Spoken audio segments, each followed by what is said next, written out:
Hey guys, welcome to our Delicious and I am Aditi. Today I'll be sharing this eggless apple oat cake recipe which has the goodness of whole wheat flour, oats and apples. It comes together in no time and is very delicious. You can find the written recipe in the description box below. So let's get started. In a bowl, we'll start by sifting our dry ingredients, which includes the all-purpose flour, the baking soda, the baking powder, and some cinnamon powder, which gives this cake a delicious aroma. Sift it all together in a bowl.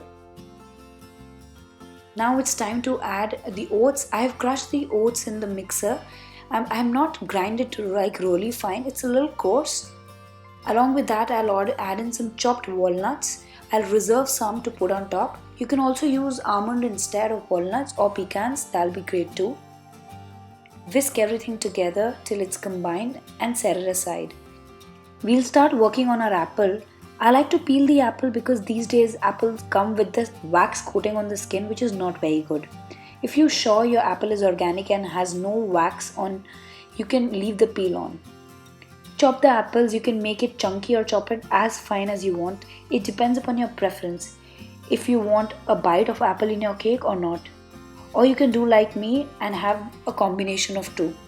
Take some whole wheat flour and sprinkle on top of the apples and mix it through.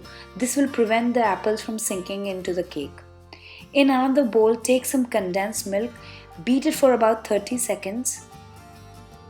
Now add in the vanilla extract and slowly drizzle in the vegetable oil while continuously whisking the condensed milk and beat it for about a minute till it becomes a little paler in color. Now it's time to dump in all the dry ingredients. Give it a mix, not completely, you should see some flour, and now it's time to add in the chopped apples. Add the apples into the batter and fold it in. Be gentle at this point, you don't want to overmix the batter and get a tough cake. Here I have a 7-inch aluminium tin which I'm going to grease with some oil and put a layer of parchment paper at the bottom. Transfer the batter into the prepared tin, flatten it out, tap it a few times on the counter, sprinkle on the reserved walnuts, and it's time to bake this cake at 180 degrees Celsius for about 25 minutes. You know the cake is done when the toothpick inserted in the center comes out clean. I'm baking this cake at my mom's place, and as you can see, it has browned a little more than my liking because her oven browns a lot, but nonetheless the cake came out delicious. Let the cake cool for about 5-10 minutes in the tin and then invert it onto a wire rack and let it cool completely. You can dust this cake with some powdered sugar, serve it with some salted caramels, vanilla ice cream. This cake tastes divine.